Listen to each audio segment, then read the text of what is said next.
like our secret code. Yeah, Brenda. Braille's kind of like the secret code. All right, feel the first two dots. Okay, I got them. Now, those dots stand for the letter C.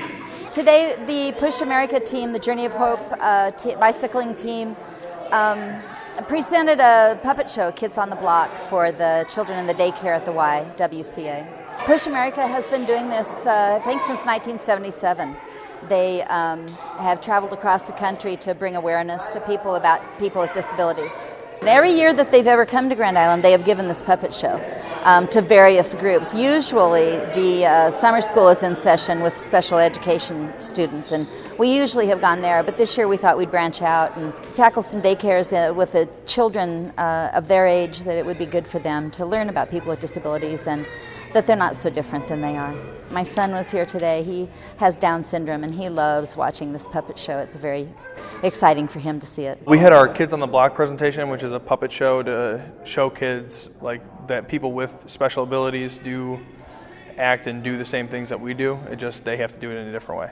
One of our puppets, his name is Ronaldo. He is blind technically, and he just talks about how, to his friend Brenda, how he can read and write in just in a different way, and how he still plays baseball and soccer and things like that. But there are certain adaptive tools for him to do that. And then there's also Mark Riley, who has cerebral palsy. He's in a wheelchair, which he calls a cruiser.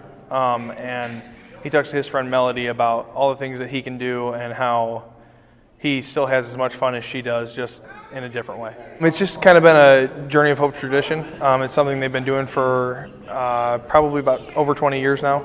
This is the 27th year of the Journey of Hope. So they've been doing it for a really long time, and it just ends up being one of those things we keep doing because it is fun and the kids do have some fun with it, and we have a great time with it, and people do request it specifically. Journey of Hope is actually a 4,000-mile cycling event that starts in San Francisco on June 1st and ends in Washington, D.C. on August 2nd. There are 3 routes. Ours started in San Francisco. The Trans-America route started in Seattle, Washington, and we met up with them in Denver, actually, and they are now on their way to Washington, D.C. as well. And then our South route started in Los Angeles and is headed to Washington, D.C. through the southern states. So we all kind of take our mission on different routes across the country just to make sure we can spread it to as many people as possible. Push America, which is the organization that runs the Journey of Hope, is based out of Charlotte, North Carolina, and it is founded and owned and operated by Pi Kappa Phi fraternity. So we're all fraternity men from the same fraternity, different chapters across the nation that come together for a common cause to spread the same message that Push America wants everyone to see, which is that no matter what, the only disability in life is a bad attitude. This specific group is 35 guys. We have 24 cyclists and 11 crew members.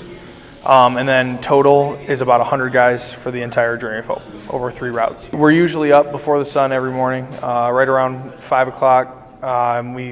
Latest we leave is about 6:30. Our longest days hit up to 120 miles, and our shortest days are roughly around 30 so miles, so we average about 75 a day. The guys can be on the bike anywhere from 3 to 8 hours a day, and just making sure we get to where we need to be. We do a lot of work with people with special abilities back at Bowling Green State University in Ohio. Just kind of seeing what they can do made me want to go and see what I can do. And getting out here and being a part of it has really shown me that it's not what you can't do, it's what you're willing to let yourself do. So you put yourself out there and it ends up coming back to you tenfold.